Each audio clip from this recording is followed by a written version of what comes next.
A multiplex is a residential income property that includes 2 or more self-contained units in one building.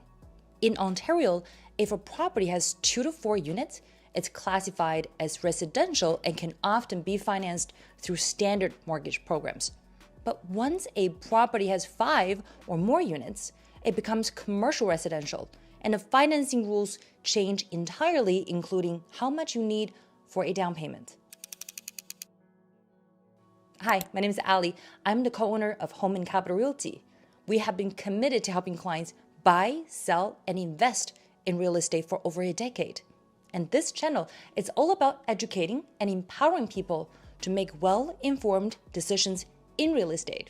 And in this video, I'm going to walk you through down payment requirement when purchasing a multiplex apartment building. In the province of Ontario, when buying a single-family residential home with a purchase price of under $1.5 million, the minimum down payment is just 5%, as long as the property will be owner-occupied.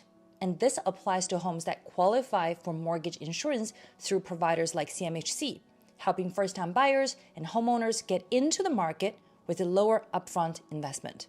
But it works very differently when it comes to buying multifamily buildings.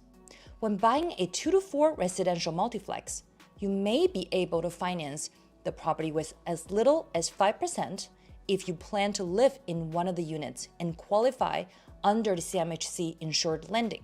For non-owner occupied properties in this category, the minimum down payment is usually 20%. However, once you move into the commercial financing territory with 5 or more units, most lenders will require a down payment of 25 to 35% of the purchase price. But what many new investors don't realize is that the exact percentage depends heavily on the quality and the financial performance of the building you're buying.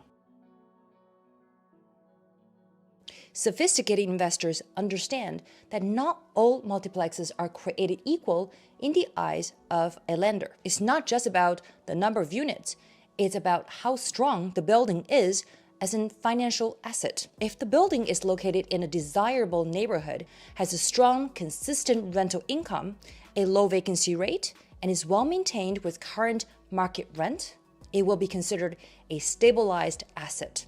Lenders tend to view stabilized assets as lower risk, and they may offer more favorable loan to value ratio, or LTV, often up to 75%, meaning you will only need to contribute a 25% as a down payment.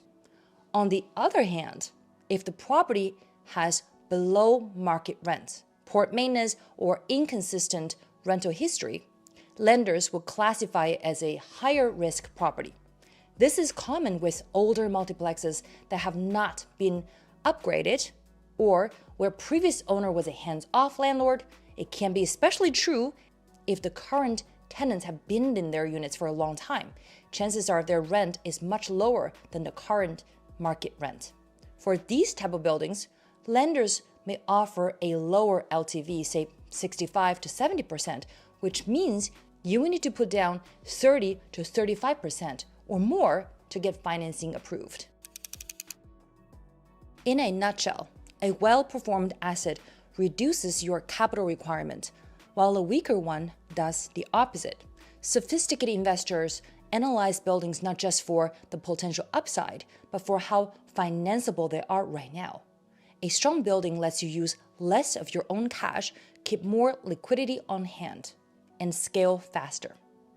All right, I hope this information was helpful, and please don't forget to like and subscribe, and we'll see you in the next video.